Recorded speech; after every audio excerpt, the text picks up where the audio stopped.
Hello dear students. Today we will see about eugenic movement. Now what is this eugenic movement? This is a new trend which has come in which जो हमारे शरीर में कुछ भी problems है तो उनका ये सोच है जिन्होंने उसको शुरू किया है कि वो प्रॉब्लम्स को हटा के we should have a healthy individuals free of any problems. तो वो है it's a social philosophy which advocates the improvement of human hereditary traits through various forms of intervention. Different forms of interventions use करेंगे उसके लिए, जैसे कि है genetics, gene therapy और जो सोनोग्राफी वगैरह करके उसका क्या फॉल्ट है देख के उसमें जीन थेरेपी वगैरह देख के उसकी ट्रीटमेंट करेंगे. तो मेनली उसमें टेक्नोलॉजी जो यूज़ होती है दैट इज़ जेनेटिक इंजीनियरिंग. तो Eugenix advocates us a social responsibility to create healthier and more intelligent people to save resources and lessen human suffering. Human sufferings को लेसन करना वो है उद्देश्य जो है यूजेनिक मूवमेंट का. तो यूजेनिक वो क्या है, एक ग्रीक शब्द है एंड यू ये दो वर्ड से बना है, यू एंड जेनिक्स. तो यू का मीनिंग है गुड और वेल एंड जीन्स का मीनिंग है बॉर्न. और ये सर फ्रांसिस गैल्टन नाम के एक साइंटिस्ट ने 1883 में इसको चालू किया था. तो उनका यह है कि उन्होंने उनका जो सोच ये है, ये perceived it as a moral philosophy to improve humanity by encouraging the ablest and healthier people to have more normal children. It refers to everything from prenatal care of mothers to forced sterilization and euthanasia. तो ये कहाँ से चालू होता है? From prenatal care of mothers. जब pregnant होती है, बच्चा जब पेट के अंदर आता है माँ के, तब से वो चालू होता है. तो इसमें क्या दो मेथड्स यूज़ करते हैं कि फोर्स स्टरलाइजेशन, दूसरा है यूथनाइजेशन. फोर्स स्टरलाइजेशन मीन्स क्या है कि अगर जब हम हिस्ट्री लेते हैं पेशेंट्स का और जब देखते हैं कि कोई फैमिलीज़ में कंटिन्यूस क्या है कि जितने भी बच्चे पैदा हो रहे हैं वो मंगोल चाइल्ड है, ये क्रोमोसोमल डिफेक्ट्स के कुछ है, cleft palate, cleft lip, haemophilia, Huntington disease, ऐसे डिफरेंट डिसीज़ अगर उनकी फैमिलीज़ में 3 to 4 जनरेशन्स की हिस्ट्री लेंगे और अगर उनकी फैमिली में कंटिन्यूस इस टाइप के बच्चे अगर पैदा हो रहे हैं तो उस केस में क्या करेंगे कि को फोर्स करेंगे कि वो बच्चा पैदा ना करे और उनको ट्यूबेक्टमी वेसेक्टमी करेंगे. और यूथनेशिया है, सपोज़ बच्चा मतलब प्रेग्नेंट हो गई है और उनका जब इनिशियली सोनोग्राफी करते हैं तो उससे पता चला कि बच्चों को कुछ भी कंजेनिटल डिफेक्ट है. तो उस केस में क्या करते हैं कि उसको उनसे कंसेंट लेके उस बच्चे को क्या है कि अंदर ही अंदर बच्चे उसको अबॉर्ट कराएंगे. या जैसे कि ओल्ड पीपल है, कैंसर पेशेंट्स, टर्मिनल इलनेस के पेशेंट्स हैं, उनकी बहुत सफरिंग हो गई, या कोई ब्रेन डेथ वाला केस है, पैरालिसिस होके पड़ा हुआ है, बहुत दिन बीत गए हैं, फैमिली सब परेशान है. तो उस केस में क्या है कि गवर्नमेंट के परमिशन से, उसमें हाई कोर्ट के परमिशन, लीगल सजेशंस लेके लीगली जब परमिट करते हैं तो उसको क्या है कि उनको मेडिकली उनको किल करते हैं. तो वो that is euthanasia. It is also connected with the elimination of hereditary disease as haemophilia, Huntington disease. कोई भी जो डिसीज़ हैं उनको ख़त्म करना, तो उसके लिए कि गुड जीन्स से लेके गुड जीन थेरेपी से उसको करेक्ट करते हैं. तो new Eugenix is also called liberal Eugenix. इन्हें हमको हमारी चॉइस रहती है. ये एक साइंटिस्ट बायो एथिस्ट थे जिन्होंने इसको किया, निकोलस अगार ने न्यू यूजेनिक्स नेम को ये किया था. तो उनका क्या है कि advocates enhancing human characteristics and capacities through the use of reproductive technology and human genetic. तो उन्होंने क्या दो टेक्नोलॉजी के थ्रू जो है वो ये ह्यूमन में जो अच्छे कैरेक्टरिस्टिक्स को, अच्छे जो उसकी एबिलिटीज़ उसको डेवलप करना है. तो वो कहते हैं रिप्रोडक्टिव टेक्नोलॉजी. दैट मीन्स जब बच्चा पेट के अंदर में है उसी टाइम में अगर उसमें कुछ डिफेक्ट है तो उसको देख के पेट के अंदर ही अंदर उसको ट्रीट करेंगे. दूसरा है ह्यूमन जेनेटिक इंजीनियरिंग. वो जब बच्चा पैदा होने के बाद या उनको कुछ डिसीज़ है तो उसको क्या कि जीन्स में उसका ट्रीटमेंट करके अपन जेनेटिक टेस्टिंग में, जेनेटिक ह्यूमन जीन थेरेपी में देखे तो उसके थ्रू क्या है कि उसको करेक्ट करेंगे. नव जो यूजेनिक्स का अप्रोच क्या है, ये 2 टाइप से होता है, positive Eugenix and negative Eugenix. तो पॉजिटिव यूजेनिक्स में क्या है कि is the idea of breeding for desirable traits to improve the human race, that is called positive eugenics. यानी कि उसका आइडिया क्या है कि जो डिज़ायरेबल, जो अच्छे ट्रैट्स हैं, अच्छे कैरेक्टरिस्टिक्स हैं, ह्यूमन हमारी जनरेशन्स को सेव करने के लिए अच्छे जीन्स को, अच्छे कैरेक्टरिस्टिक्स को हम डेवलप करेंगे, दैट इज़ पॉजिटिव यूजेनिक्स. तो इसके लिए क्या है, सपोज़ कोई यूजुअली आजकल क्या है कि कोई भी ज़्यादा बच्चे रखना पसंद नहीं करते, एक या दो में. तो जब अच्छे कैरेक्टरिस्टिक्स उसमें अच्छे 3-4 जनरेशन्स देखते हैं कि उनकी पूरी जनरेशन्स में फैमिली में अच्छे इंटेलिजेंट बच्चे पैदा हुए हैं, अच्छे टैलेंटेड बच्चा पैदा हुए हैं, लीडरशिप कैपेसिटी के बच्चे पैदा हुए हैं, साइंटिस्ट लोग हैं. तो ऐसे में क्या है कि उन पेरेंट्स को फोर्स करते हैं, क्या करते हैं कि और बच्चा वो पैदा करे, ताकि क्या है कि हमारी सोसाइटी में अच्छे ब्रीड के बच्चे रहें. तो उसमें क्या है कि उनको इंसेंटिव्स दिया जाता है उस चीज़ के लिए.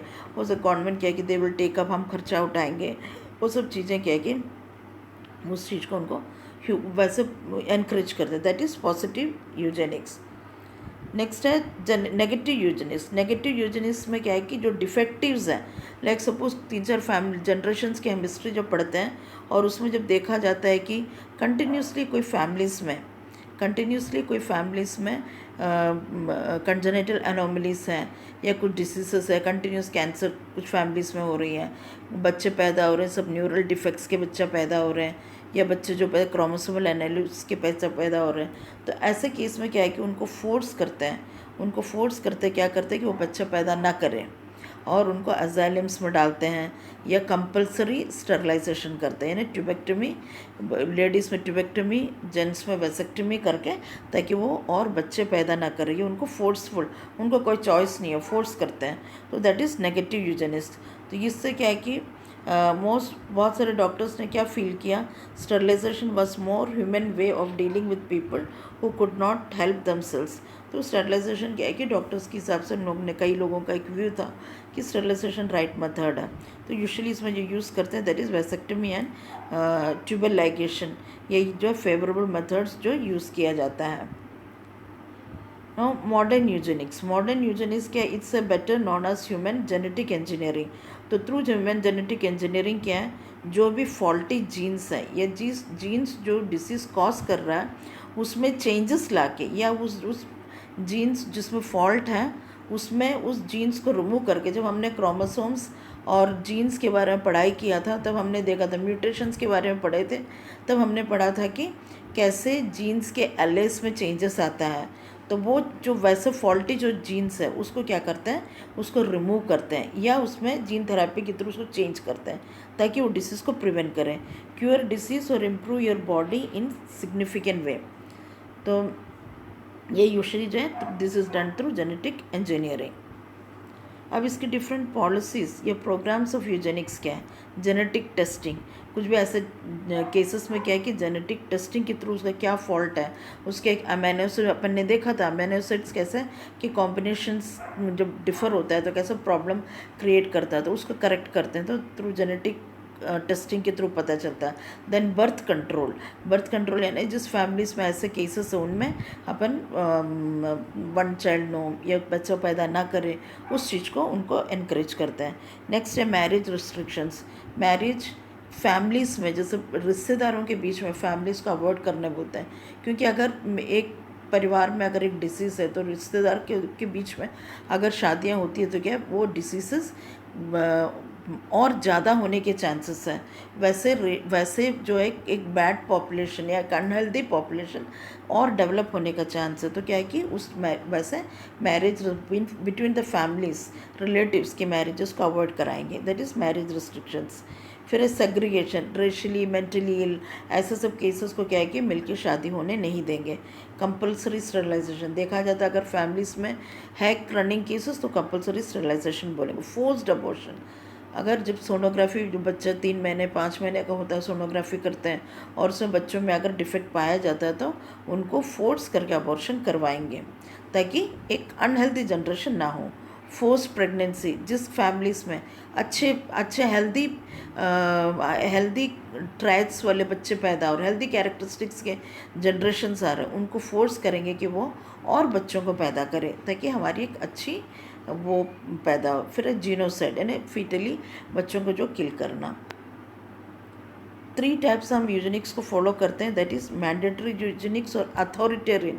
उसमें क्या इंडिविजुअल को कोई चॉइस नहीं है, उनके ऊपर सौंपा जाता है उस चीज़ को, वो है अथॉरिटेरियन और मैंडेटरी यूजेनिक्स। दूसरा है प्रमोशनल वॉलंटरी यूजेनिक्स। इसमें क्या है, individuals are promoted to voluntary practice in general population. जो भी चीज़ें हैं उनको इंडिविजुअल्स को काउंसलिंग करके उनको समझा के प्रमोट करते कि उस चीज़ को प्रैक्टिस करें। तीसरा है प्राइवेट यूजेनिक्स। इसमें क्या है कि उनमें कोई कंपलसरी नहीं है, उनके ऊपर खुद छोड़ दिया जाता है कि वो करना चाहते हैं है कि नहीं। जैसे कि अपने मुस्लिम्स में उनके एक रिलीजियस मोड है कि उनके हिसाब से अल्लाह जितने भी बच्चों, हम उनको फैमिली प्लानिंग नहीं करना है, जितने भी बच्चे हो रहे हैं जैसे भी हो रहे हैं उनको एक्सेप्ट करना है। तो उन लोग के ऊपर अपनी इस चीज़ को फोर्स नहीं कर सकते, भले वो एनेनकेफेली केस क्यों ना हो।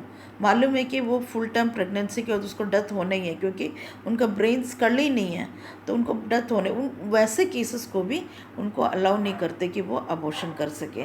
तो वह प्राइवेट, तो उनकी चॉइस है, वो टोटली कोई उनके ऊपर कोई फोर्स नहीं है।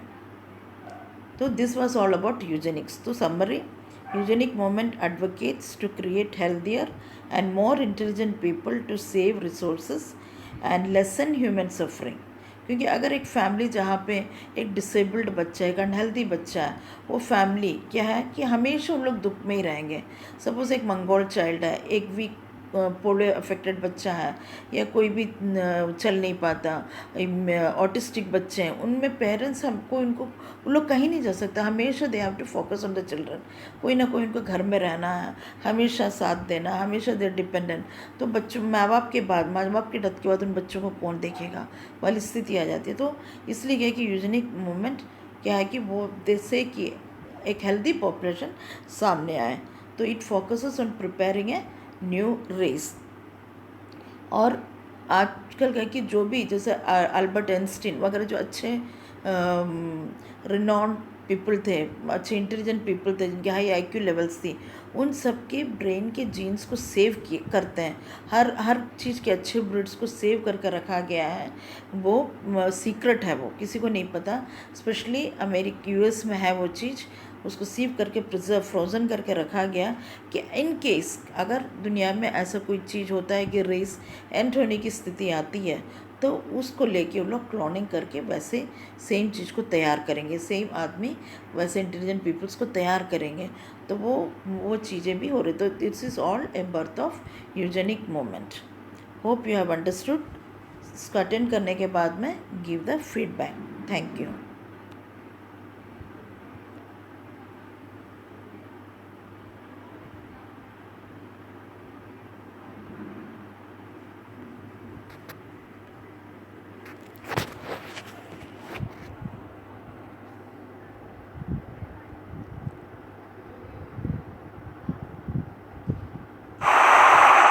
हेलो डियर स्टूडेंट्स, तो जा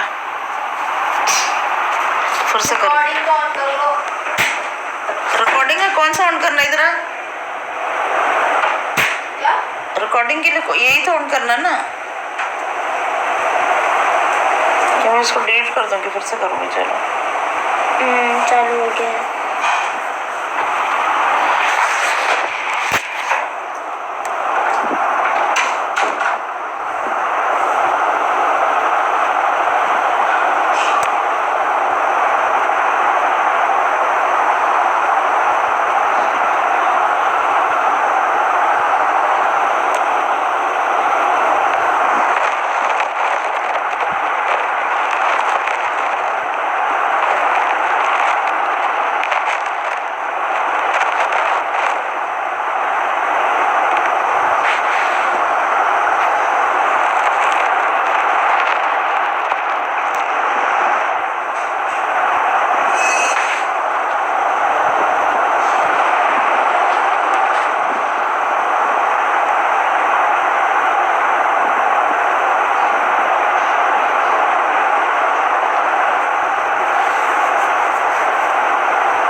हेलो डियर स्टूडेंट्स, तो जा